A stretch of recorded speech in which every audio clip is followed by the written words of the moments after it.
मेरे सभी व्यूवर्स का दीपिका टेरेस गार्डन के इस वीडियो में बहुत बहुत स्वागत है।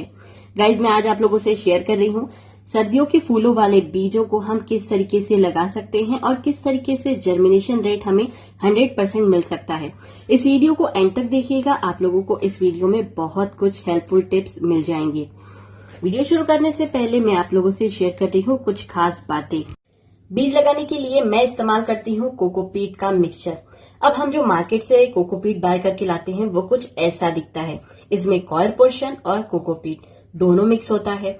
गड़बड़ क्या होती है गाइस, अगर इस तरीके का कोकोपीट आप अपने बड़े पौधों को रिपॉट करने के लिए सॉइल में यूज करते हैं तब कोई परेशानी नहीं, आप डायरेक्ट यूज कर सकते हैं। पर अगर हमें बीज लगाने हैं तो हमें इस कोकोपीट को छान लेना होगा। इस कोकोपीट में कॉयर पोर्शन चूरे के साथ मिक्स होता है। ये जो कॉयर पोर्शन होता है, जब सीडलिंग करने के लिए डायरेक्ट हम इस मटेरियल को यूज करते हैं तब ये कॉयर पानी मिलने के बाद आपस में गूंथ कर एक जाल बना लेता है और इसे फोड़कर बाहर आना नन्हे बीज के लिए मुश्किल हो जाता है। ये सबसे बड़ा रीजन होता है फेलियर का। काफी सारे लोग सोचते हैं कि हमारे बीज खराब थे, इसी वजह से जर्मिनेट नहीं हुए, हमने तो कोकोपीट ही यूज किया था। ये देखिए, इतना सारा कॉयर मटेरियल मैंने अलग किया है अपने कोकोपीट में से, जो कि मैंने सीडलिंग करने के लिए तैयार किया था। अब इसे मैं यूज कर लूंगी अपने किसी भी दूसरे पौधे में या कंपोस्ट में। ये फेंकने में नहीं जाएगा, पर सीड लगाने के लिए मुझे इसे अलग करना बेहद जरूरी था। और जरा नजर डालिए इस मिक्सचर पर। सीड लगाने के लिए एक बेहतरीन भुरभुरा मटेरियल तैयार है हमारा। क्योंकि मैंने इसे मोटे छेद वाली छन्नी से छान कर तैयार किया है, तो अब इसमें मुझे सीड जर्मिनेशन बहुत अच्छा मिलेगा। किसी भी तरीके के फेलियर होने का कोई चांस ही नहीं। तो जब भी कोकोपीट यूज करें, इन बातों का ध्यान रखते हुए ही इस्तेमाल करें। सीड लगाने के लिए इस बात का ध्यान रखना बेहद जरूरी है कि आप कोकोपीट को हमेशा छान कर इस्तेमाल करें। सीडलिंग लगाने के लिए बीज सबसे ज्यादा जरूरी होते हैं। कहाँ से बीज बाय करना है ये आप खुद तय कीजिए गाइस। मैं ऑनलाइन seedsandpots.com की साइट से बाय करती हूँ। इस बार मैंने रामविलास जी से कुछ वेजिटेबल्स के सीड मंगाए हैं। उनका नंबर मैं डिस्क्रिप्शन में दे दूंगी, आप उनसे कांटेक्ट कर सकते हैं। इसके अलावा मेरे जो लोकल गार्डन सेंटर्स हैं, मैं वहां से भी कुछ बीज परचेस करने वाली हूँ, क्योंकि मुझे पूरे बीज नहीं मिले हैं। एक बहुत लंबी लिस्ट है विंटर के वेजिटेबल्स और फ्लावर्स की। ये आप पर है कि आप कौन से बीज लगाना पसंद करेंगे। ये देखिए, ये ऑर्गेनिक बीज जो है ये रामविलास जी ने मुझे सेंड किए हैं। काफी अच्छी क्वालिटी के हैं बीज भी, और क्वांटिटी भी बहुत अच्छी है। तो अपने एरिया की किसी भी गार्डन स्टोर से या ऑनलाइन एक्सपायरी चेक करके ही आप बीज मंगाएं। अच्छे बीज अच्छे जर्मिनेशन के लिए बहुत ज्यादा जरूरी होते हैं। तो इसीलिए आपको तय करना होगा कि आपको इसे कहाँ से और कैसे बाय करना है। कंपनी आप कोई भी यूज कर सकते हैं, चाहे ओमेक्स का यूज कीजिए चाहे बायोकार्ब का, पर सीड अच्छा होना और फ्रेश होना बहुत जरूरी है। बीजों को लगाने के लिए हमें एक अच्छी तरह की सॉइल चाहिए। पॉटिंग मिक्स ऐसा होना चाहिए जिसमें बीज आराम से ग्रो हो जाए बिना परेशानी की। जिन लोगों के पास कोकोपीट नहीं है वो मिट्टी के थ्रू यूज कर सकते हैं, शुरुआत कर सकते हैं। पर मिट्टी इस्तेमाल करने से पहले कुछ खास बातों का आपको ध्यान रखना होगा। नर्सरी से परचेस की हुई एकदम ताजा मिट्टी है ये। इसमें मैंने कंकड़ पत्थर भी अलग नहीं किए हैं। आप ताजा मिट्टी इस्तेमाल कर सकते हैं सीड लगाने के लिए। ऐसी ताजा मिट्टी को 2 से 3 दिनों तक तेज धूप में सुखाइए, उसे छान लीजिए ताकि एक जैसा टेक्सचर वाला सॉइल मीडिया आपको मिले। इसमें आपको कंस्ट्रक्शन में इस्तेमाल होने वाली रिवर सैंड या कोई भी सैंड जो भी आपके पास एरिया में मौजूद हो, उस सैंड को आधा मिलाना है, आधा मिट्टी आधी सैंड। और कंपल्सरीली इस्तेमाल होगा फंगिसाइड पाउडर। इस मटेरियल में आप बहुत थोड़ी मात्रा में नीम खली भी मिला सकते हैं, क्योंकि नीम खली बहुत अच्छी होती है पौधों के लिए। लेकिन अगर आप मिट्टी यूज कर रहे हैं तो आपको उसे सुखाकर इस्तेमाल करना बेहद जरूरी है। एक बार अच्छे से सुखाने से उसमें मौजूद खराब बैक्टीरिया मर जाएंगे और आपके लिए अच्छी सॉइल तैयार हो जाएगी। मिट्टी जम जाती है और जल्दी सूख जाती है, तो इसमें सीडलिंग करने के लिए सबसे इम्पोर्टेंट रोल है पानी। मॉइस्चर जितना बनाए रखेंगे उतना अच्छा आपको जर्मिनेशन रेट मिलेगा, और ये चीज करने के बाद ही महसूस की जा सकती है। मैं एक चीज और आपको सजेस्ट करूंगी, अगर आप मिट्टी में बीज लगा रहे हैं तो आपके गार्डन में जो पौधा सबसे ज्यादा हेल्दी ग्रो कर रहा है उसके पास से मिट्टी को थोड़ा निकालिए। इस मिट्टी को भी थोड़ा धूप में सुखाकर छान लीजिए, क्योंकि पत्थर भी कई बार मिक्स होते हैं। उसके बाद इस मिट्टी में आप सैंड और फंगीसाइड मिक्स करके अपने बीज लगा सकते हैं। मिट्टी में एक ही परेशानी होती है गाइस कि अगर आप मिट्टी यूज कर रहे हैं तो इसका नमी बनाए रखना जरूरी होता है। जितनी नम होगी मिट्टी उतना अच्छे से सीड जर्मिनेट होगा, क्योंकि सीड बहुत नाजुक और छोटे होते हैं, तो मिट्टी के कड़क जम जाने पर, सूख जाने पर ये बीजों को एकदम से परेशान कर देती है। कई बार जर्मिनेट होने के बाद बीज मर जाते हैं। यही सबसे बड़ा रीजन है कि मैंने भी कोकोपीट इस्तेमाल करना शुरू कर दिया है और मिट्टी में मैं बहुत कम सीडलिंग करती हूँ। पर जैसे कि काफी सारे लोग कहते हैं कि हमें बिना कोकोपीट वाला मटेरियल चाहिए, तो आप इसे इस्तेमाल कर सकते हो, पर रूल यही है कि आपको इसे सुखाना होगा, अच्छी तरीके से फंगीसाइड मिक्स करना होगा और इसमें मॉइस्चर बनाए रखना होगा। एक दूसरा पॉटिंग मिक्स भी आप यूज कर सकते हैं। इसमें वही चीजें हैं जैसे कि कोकोपीट, देखिए कितना छना हुआ कोकोपीट, बढ़िया लग रहा है ना। उसके बाद कंपोस्ट, वर्मी कंपोस्ट काफी सारे लोग लेते हैं, फंगीसाइड, सैंड और नीम खली। अब इन चारों पांचों चीजों को मिलाकर आप एक मीडिया बना सकते हैं। पर यहाँ पर आपको क्या ध्यान रखना है, अगर आप नीम खली मिला रहे हैं तो मैं रिक्वेस्ट करूंगी कि आप कंपोस्ट शुरुआत में बिल्कुल भी ना मिलाएं, या तो बिल्कुल ना मिलाएं या बहुत कम मात्रा में मिलाएं। कंपोस्ट क्यों नहीं मिलाना है उसका सिंपल रीजन है गाइस, होता यह है कि ये बीज अंकुरित होने के लिए जितनी पावर चाहता है उतना मॉइस्चर मिलने की वजह से उसे मिल जाता है। उसे तुरंत खाद की जरूरत नहीं होती, उसे खाद की जरूरत तब होती है जब उसमें नई ट्रू लीव्स आना शुरू हो जाएं।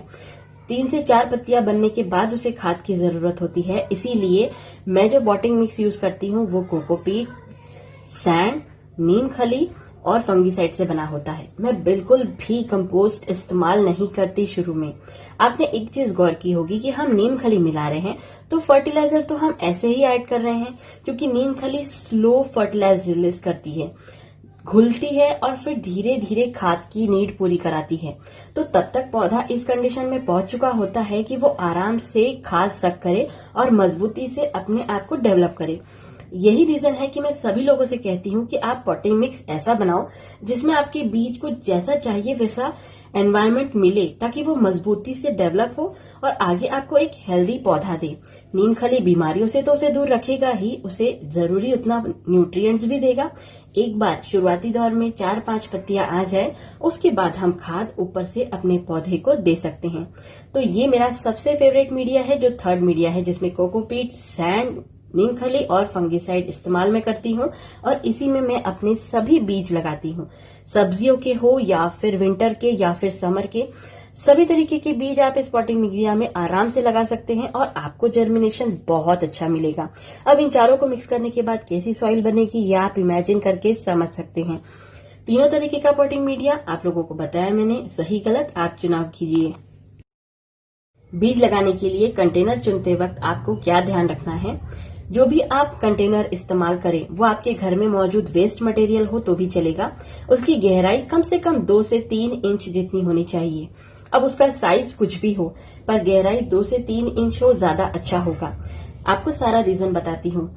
ऐसे कंटेनर में जब हम बीज लगाते हैं और जैसा कि मैं करती हूँ, बाद में खाद मिलाती हूँ, तो हमें जरूरी उतनी जगह मिल जाती है और ऐसे कंटेनर में जो सीडलिंग तैयार होती है वो हेल्दी और मजबूत डेवलप होती है, क्योंकि उनके जड़ों को फैलने के लिए काफी अच्छी स्पेस मिलती है।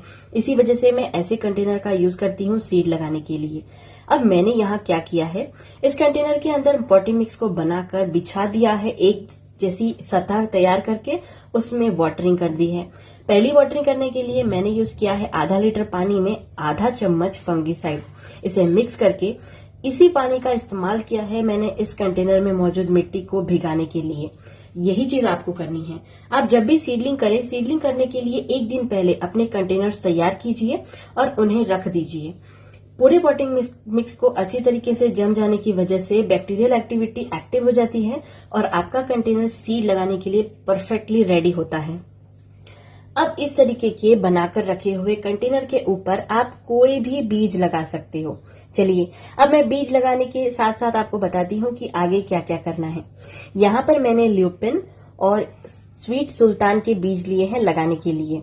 गाइस, धीरे धीरे टेम्परेचर ठंडक की तरफ बढ़ रहा है, तो हमें क्या करना है, हमें बड़े साइज से शुरू करते हुए छोटे साइज तक जाना है आखिर तक।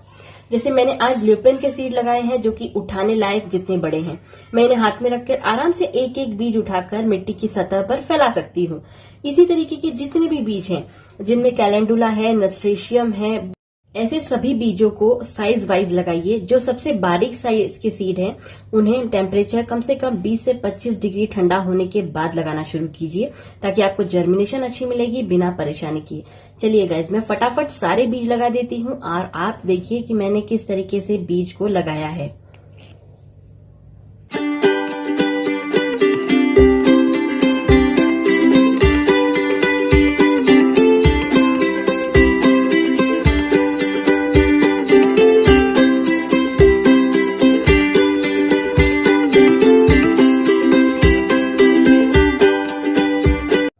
बीज लग जाने के बाद हम इसके ऊपर जो हमने पॉटिंग मिक्स बनाया था उसका सूखा मिक्सचर बिछाएंगे और एक बहुत पतली लेयर बनाएंगे। ये लेयर बहुत पतला होना चाहिए गाइज। जिस साइज का आपका सीड है उससे दोगुनी गहराई में ही आपको इसे लगाना है। एक पतली सी मिट्टी की लेयर बिछा देने के बाद हम फंगिसाइड वाले पानी से करेंगे वाटरिंग और इसके बाद ध्यान रखना है कि हमें अपनी कंटेनर में से मॉइस्चर बिल्कुल भी उड़ने नहीं देना है।